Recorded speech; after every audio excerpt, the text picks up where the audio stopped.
నేను ప్రతిసారి చాలామందికి చెప్పేది అంటే నేను నా ప్రాబ్లమ్స్ ప్రతిసారి చెప్తుంటా. ఎందుకు తెలుసా, నాకు ఇప్పుడు ప్రాబ్లం ఉంది నేను చెప్పట్లా. నేను డైరెక్ట్గా చెప్పే కదా 39 లక్షలు ఒక నెలలో వచ్చినాయి.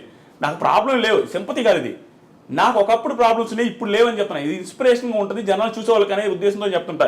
ఎందుకంటే చూసేవాడికి ఒకటి, మరి వాడి పొజిషన్ ఆ రోజు ఇంత బ్యాడ్ అంటారా, మంది అంత బ్యాడ్ కూడా లేదు. ఇప్పుడు ఆడి లైఫే మారింది, మన లైఫ్ ఎందుకు మారదురా, ఎందుకు మనం చచ్చిపోవాలనే ఆ హోప్ రావాలి జనాలలో. సూసైడ్ చేసుకునే అంత ఎదవలు లేరు. మా అమ్మని ఇప్పటికీ మా ఊర్లో తిడతారు, ఎదవగాపోతే ఆ రోజు సూసైడ్ ఆ పిల్ల ఆ ఎదవగాపోతే అటు చచ్చిపోకుండా ఈ రోజు బంగారం ఉండి కదనే ఆవేశపడి ఆ పిల్ల అటు చేసుకున్నది కానీ మమ్మల్ని తిట్టా ఉంటారు అందరూ.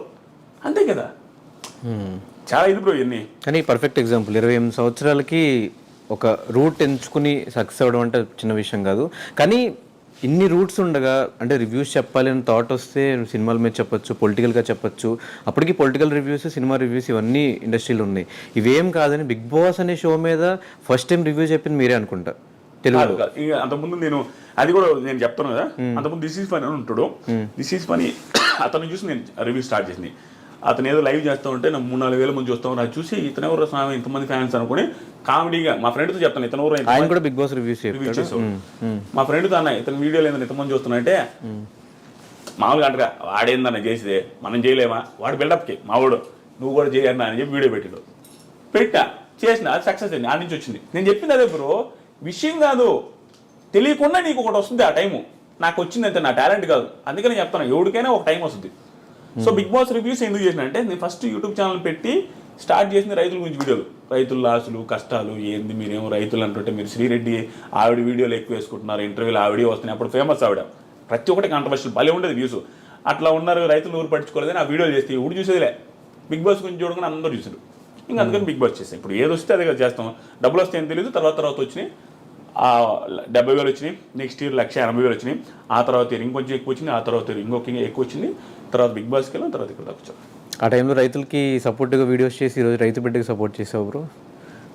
అట్లా ఏం కాదు బ్రో, అట్లా అనుకోవచ్చేమో.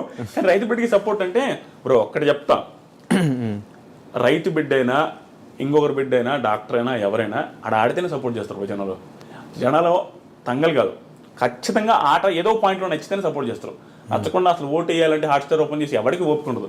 నేను మాత్రం నాకు అనిపించిందే చెప్తా, నాకు అనిపించినట్టు నాకు నిజంగా జెన్యూన్గా ప్రశాంత్ నాలాగే నాకేమనిపించిందంటే ఒక నార్మల్ పర్సన్ నువ్వు వెళ్ళి అక్కడ ఆడడం చాలా కష్టం బ్రో. నువ్వు కూడా ఫ్యూచర్లో ఎప్పుడో కూడా వెళ్తామని అనుకుంటున్నా, వెళ్ళినప్పుడు చూస్తావు చాలా భయంకరమైన టఫ్ సిచ్యువేషన్స్ వస్తాయి అక్కడ.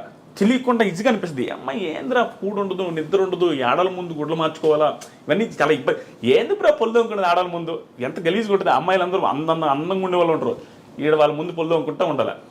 అది చూడడానికి గలీజ్గా ఉంటుంది, ఏడంతా కారుకుంటా ఆ పుల్లం కూడా వాళ్ళ ముందు టవల్స్ కట్టుకోవడం చాలా ఇబ్బంది. అలాంటి సిచ్యువేషన్స్ని ఒక నార్మల్ పల్లెటూరు నుంచి వచ్చిన ట్యాకిల్ చేయడం చాలా కష్టం. నన్ను ప్రశాంత్లో చూసుకున్నాను. ప్రశాంత్ కూడా అదే సిచ్యువేషన్ ఉన్నట్టు చాలా ఇన్ఫీరియారిటీ ఉంటుంది, తెలియకుండా వీళ్ళందరూ క్లాస్కి ఉన్నారని. ఆ సిచ్యువేషన్ నుంచి ఏ టాస్క్ బ్రో నువ్వే చెప్పు, జెన్యూన్గా చెప్పు, ప్రశాంత్ ఏ టాస్క్ ఆడలేదు చెప్పు, ఆడలేదా? టాస్క్లు ఆడాడు. తర్వాత ఏదో ఒక రకంగా తెలియకుండా ఇంప్రెసివ్ అనిపించలేదు. ఏదో ఒక టైంలో ఇంత అనుకోలేదే, ఇది ఇంత ఉందా, పర్లేదు మనం అనుకున్న దానికంటే ప్రతి ఒక్కరూ సర్ప్రైజ్ ఫీల్ అయి ఉంటారు. ప్రశాంత్ ఏదో ఒక టైంలో సర్ప్రైజ్ ఫీల్ ఉంటారు. మరి ఇంకంతకంటే ఏం కావాలి బ్రో? ఇప్పుడు పర్సన్ అసలు ఎవడైనా అనుకుంటాడు ప్రశాంత్ని ఏం పీకలేడు, ఏదో అనవసరంగా వాడికి ఇచ్చాడు అంటే వాడనందుకు ఫీల్ అవుతుంది దయచేసి. జనాలు అనుకునే అనవసరంగా ఈ పిల్లడికి ఇచ్చారే, ఏం చేసేది అనవసరంగా ఇచ్చారని అందరూ ఫీల్ అయి ఉంటారు స్టార్టింగ్లో.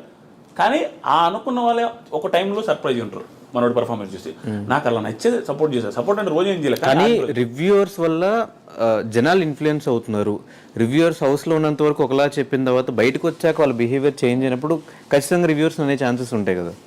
ఉంటాయి. కానీ రివ్యూస్ అంటే ఏంది, మేము రివ్యూ చేసేది ఏంది బిగ్ బాస్ షోని. సో మాకేం అవసరం బిగ్ బాస్ షో. ఇప్పుడు నా పక్కింటోడు 4 మర్డర్లు చేసిన బిగ్ బాస్కి వెళ్ళినా, మా ఇంట్లో వాళ్ళనే మర్డర్ చేస్తున్నా కూడా అంటే నేను బిగ్ బాస్ హౌస్కి పోతే వాడు బాగా ఆడితే సపోర్ట్ చేస్తా. వచ్చిన తర్వాత వాడు ఎలా ఉండో వెళ్ళక ముందు ఎలా ఉండో నాకు సంబంధం లేదు. నాకే కదా ఏ రివ్యూ సంబంధం. షోలో ఎలా ఉందో అలా. షోలో ప్రశాంత్ బాగా ఆడాడు, శివాజీ గారు బాగా ఆడారు, పొగడతాం. ఇంకొకరు బాగా లేదు విమర్శిస్తామంటే ఏమి బీభత్సం ఏం కదా, అందరే చెప్తాం ఈరోజు బాగా లేదంటే బాగా లేదని చెప్తాం. సో స్టిల్ జనాలు మమ్మల్ని కూడా జడ్జ్ చేస్తారు. ఈడేం పెద్ద పుడింగ్ అంటే నేను ఆల్రెడీ పుడింగా, నేను ఒకరు బాగా ఆడలేదంటే వాడు నన్ను తిడతారు చూసి జనం. అది మేము యాక్సెప్ట్ చేస్తాం. ఎందుకంటే నార్మలే, మేము క్రిటిసైజ్ చేసినప్పుడు నన్ను క్రిటిసైజ్ చేయలేరా, యాక్సెప్ట్ చేస్తాను. అంటే ప్రాపర్గా రివ్యూ చేయగలిగితే బయటకు వచ్చాక ఆ బిహేవియర్ కూడా ముందే ఆడియన్స్కి అట్లా ఎక్కిచ్చే ఉంచుంటే అయిపోయేది కదా. ట్రూ బ్రో, చెప్తామనండి, అది గేమ్ షో బ్రో, నేను జెన్యున్గా చెప్తున్నా. అక్కడ సిచ్యువేషన్స్లో నువ్వు ఎలా ఉండాలో అలా ఉండాలా. సో అది యాక్టింగ్ అనుకుంటారో, ఇంకోటి అనుకుంటారో, ఏదైనా అనుకుంటారు, నటించినా పర్లేదు. ఓకే, నువ్వు అక్కడున్న సిచ్యువేషన్లో నువ్వు బాగుంటే చాలు. నాకు ఏది మనకు అది ఇంప్రెసివ్గా అనిపించాలా. నటించడం అంటే నిజంగా నటిస్తే 100 రోజులు బీభత్సంగా నటిస్తే అంతకంటే టాలెంట్ ఏముంది బ్రో ఓటు వేయడానికి. 100 days ఎవడు బ్రో నటించగలుగుతాడు? అది యూజ్ టాలెంట్. ఒక ఓటు వేయడానికి అదే ఆ టాలెంట్ సరిపోద్ది. 100 days నటించుంటే మీరు అన్నట్టు ఎవడో నటించలేడు.